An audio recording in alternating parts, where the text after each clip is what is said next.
Dear viewers, Newton drawing tone চ্যানেলের পক্ষ থেকে আমি রশিদ নিউটন আপনাদেরকে সাদর সম্ভাষণ জানাচ্ছি। চিত্রশিল্প এমন একটি শিল্প যেটির মাধ্যমে আমাদের মনের ভাব যেমন প্রকাশিত হয়, তেমনি আমাদের ভাবনাও কিন্তু বিকশিত হয়। অর্থাৎ আমরা যা আমাদের অন্তর্লোকে যে ছবিটি ভাসছে সেটি কিন্তু আমি ক্যানভাসে অর্থাৎ কাগজে ফুটিয়ে তোলবার চেষ্টা করি। তো চলুন দেখা যাক আজকে আমাদের আয়োজনে কোন ছবিটি আমরা আঁকতে চলেছি।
ছবি আঁকার কিন্তু কিছু নিয়ম কানুন রয়েছে।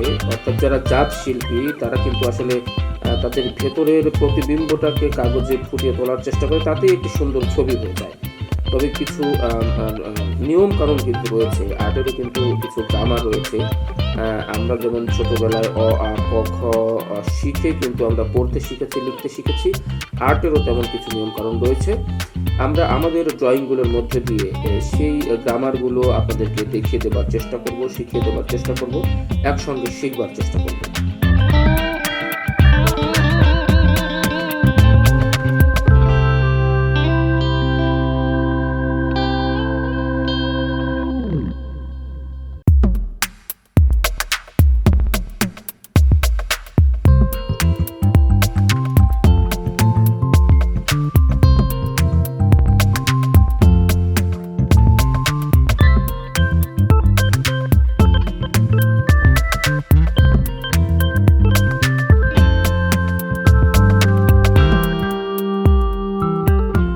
ডিয়ার ভিউয়ার্স, ড্রয়িং এমন একটি শিল্প, অর্থাৎ চিত্রাঙ্কন এমন একটি শিল্প যার মাধ্যমে আমাদের প্রতিভা যেমন বিকশিত হয়, প্রকাশিত হয়, তেমনি আমাদের ভেতরের যে একটি আকুতি, অর্থাৎ মুখের ভাষা ব্যবহার না করেও পেন্সিল, পেন বা রং তুলিতে যে মনের ভাব ব্যক্ত করা যায়, এটি কিন্তু ড্রয়িংয়ের একটি অন্যতম বৈশিষ্ট্য।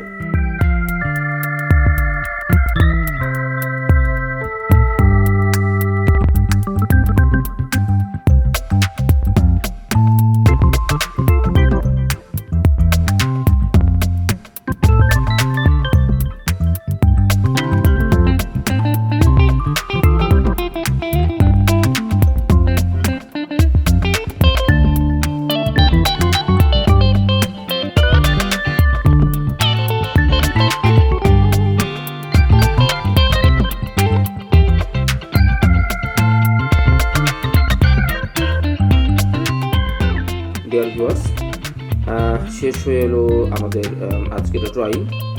আপনারা দেখতে পেয়েছেন যে ছবিটি আমি এতক্ষণ ধরে আঁকার চেষ্টা করছিলাম সেটি কিছুটা কিন্তু শেপে নিয়ে আসতে পেরেছি। অর্থাৎ নিশ্চয়ই আপনারা বুঝতে পারছেন যে স্টেপ বাই স্টেপ একটি নিয়মতান্ত্রিক ধারাবাহিকতার মধ্য দিয়ে কিন্তু আমরা এই ছবিটি, এই ড্রয়িংটি বা এই চিত্রটি কিন্তু শেষ করবার চেষ্টা করলাম।